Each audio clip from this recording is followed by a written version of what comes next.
ગોધરાથી લુણાવાડા તરફ પસાર થઈ રહ્યા હતા તે સમય દરમિયાન કારમાં આગ ભભૂકી ઉઠી। ગોધરાથી લુણાવાડા તરફ પસાર થઈ રહ્યા હતા તે સમય દરમિયાન અચાનક હાઈવે પર પર્સનલ ચોકડી પાસે કારમાં આગ લાગી હતી। કારમાં આગ લાગતા જ લોકોના મોટી સંખ્યામાં ટોળા ઉમટી પડ્યા હતા। કારમાં આગ લાગવાથી સરણ નગરપાલિકાને ફાયરને જાણ કરતા ઘટના સ્થળે પહોંચી આવ્યા હતા। કારને પાછળના ભાગેથી આગ લાગતા બેઠેલા તમામ વ્યક્તિનો આબાદ બચાવ થયો હતો। મારી પાસે ગાડી પોતાની નથી એટલે મારા મિત્રને એવું કીધું મને કઈ ગાડી મોકલ, મારે લુણાવાડા શાસ્ત્ર કામ છે, કામ પર પાછો આવું છું અને ડ્રાઈવર સાથે મોકલ્યો તો વધારે સારું, પણ ઓટોમેટિક ગાડી મને ફાવતી નથી એટલે એમને ડ્રાઈવરની બાજુ મોકલ્યો હતો। અહીં થોડા અહીં પહોંચ્યા તો પાછળ છે ધુમાડ આવ્યો, ઇકોવાળા બૂમ પાડી એટલે એમને ધ્યાન પડતા મને સૌથી પહેલાં મને ઉતારી દીધો અને તૈયાર પછી તૂટી પડ્યા હતા।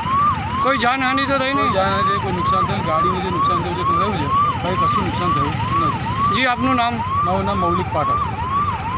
શહેરા રોડ પર પર્સનલ ચોકડી પર એક ગાડીમાં આગ લાગતા શહેરા નગરપાલિકાને જાણ થતાં તાત્કાલિક ગાડી ત્યાં પહોંચી હતી અને આગ પર કાબૂ મેળવ્યો હતો।